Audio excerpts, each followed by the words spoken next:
Le grand format de la rédaction ce soir s'intéresse aux infrastructures scolaires, un secteur qui bouge. Une série de travaux de construction, de réhabilitation et d'équipement d'établissements et autres infrastructures scolaires sont en cours à travers tout le pays. C'est la phase active du PPU, le programme présidentiel d'urgence, un projet de l'État ivoirien appuyé par des partenaires au développement.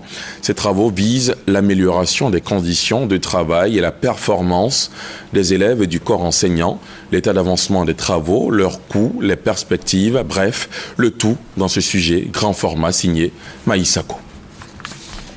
Mafia, situé à 22 km d'Alépé, au sud-est de la Côte d'Ivoire. Ce village bénéficiant d'une importante verdure abrite l'école primaire publique Mafia. Au total, 141 élèves reçoivent des cours dans l'établissement. Pourtant, en 2009, date de sa construction, l'école ne comprenait que ce seul bâtiment de 4 salles de classe, accueillant des élèves du CP1, cours préparatoire première année, au CE2, cours élémentaire deuxième année.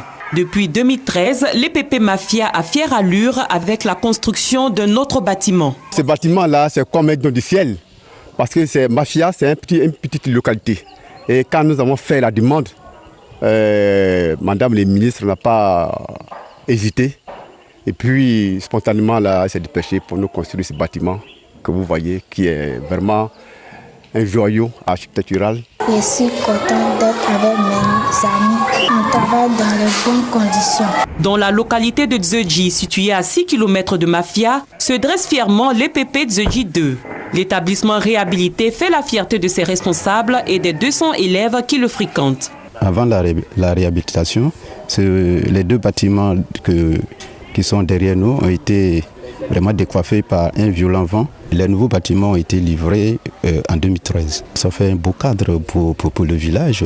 Ce sentiment de satisfaction est également partagé dans la capitale économique ivoirienne. Dans la commune d'Abobo, le groupe scolaire Guinéré, du nom de l'ancien administrateur colonial et chef de cabinet du président Félix Houphouët-Boigny de 1960 à 1993, a été créé en 1985. Aujourd'hui entièrement réhabilité, le groupe scolaire Guinéré, fort de 952 élèves, a une histoire particulière. Mon bureau avait pris feu. On a dit tout était brûlé avec cette classe de CE1 qui est là. Il n'y avait rien, même les tables, bancs, tout ça là, mon bureau. Tout ce qui est archives de l'école a disparu. Vraiment, on travaille dans des conditions très pénibles. On est passé par tous les moyens. À la rentrée scolaire 2013-2014, on a fait appel à la RTI qui est venue filmer quand les responsables ont vu la réhabilitation commencer une semaine après. 115 millions de francs CFA, c'est le coût des travaux de réfection du groupe scolaire Guinéré. Les travaux de construction, de réhabilitation et d'équipement des établissements du primaire et du secondaire entrepris depuis 2011 sont le fruit des efforts conjugués de l'État de Côte d'Ivoire à travers le programme présidentiel d'urgence, le ministère de l'Éducation nationale et de l'enseignement technique et de certains partenaires au développement. 92 milliards de francs CFA ont été décaissés pour l'amélioration des infrastructures.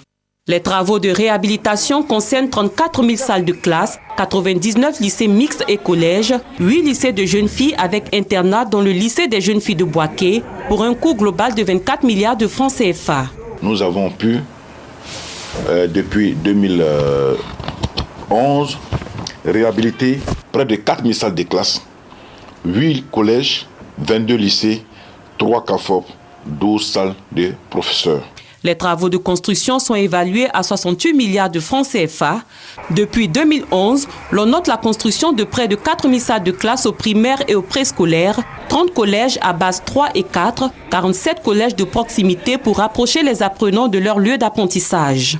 12 milliards de francs CFA ont été alloués à l'acquisition de véhicules et de plus de 200 000 tables-bancs. S'agissant de tables-bancs, les besoins sont légion dans les différents établissements.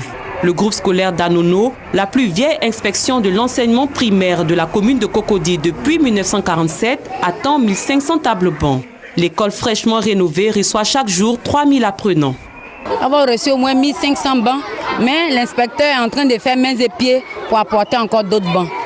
Le taux de scolarisation est en perpétuelle augmentation et ce qui fait que nous sommes obligés de revoir nos prévisions afin de pouvoir équiper ces établissements-là.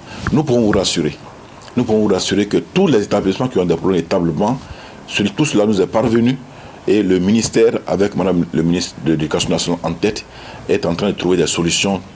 Les travaux de construction, de réhabilitation et d'équipement des établissements du primaire et du secondaire ont un impact positif sur le système éducatif. Il faut jouer sur 3 leviers pour améliorer le système éducatif. L'amélioration de l'accès, les conditions d'apprentissage et d'enseignement et le pilotage du système. Quand vous réhabilitez, quand vous construisez, vous augmentez l'offre éducative. Le taux brut de scolarisation est passé à 94,7%. Au niveau du CEPE, les résultats sont passés à 79,13% contre 74,51% en 2010. Au niveau BPC, c'est 57,43% contre 31% en 2010. Et au niveau du bac, 36% contre 23% en 2010. Au dire du directeur des affaires administratives et financières du ministère de l'Éducation nationale et de l'enseignement technique, ces travaux vont se poursuivre jusqu'à la fin 2015. Il est important que toute la communauté se mobilise autour de l'école.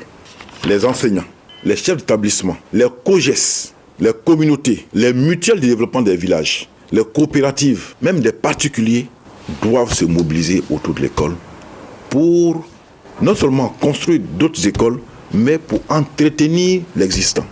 Selon M. Kafouba Touré, le perfectionnement du système éducatif constitue l'une des priorités du président de la République dans sa quête de l'émergence pour la Côte d'Ivoire à l'horizon 2020.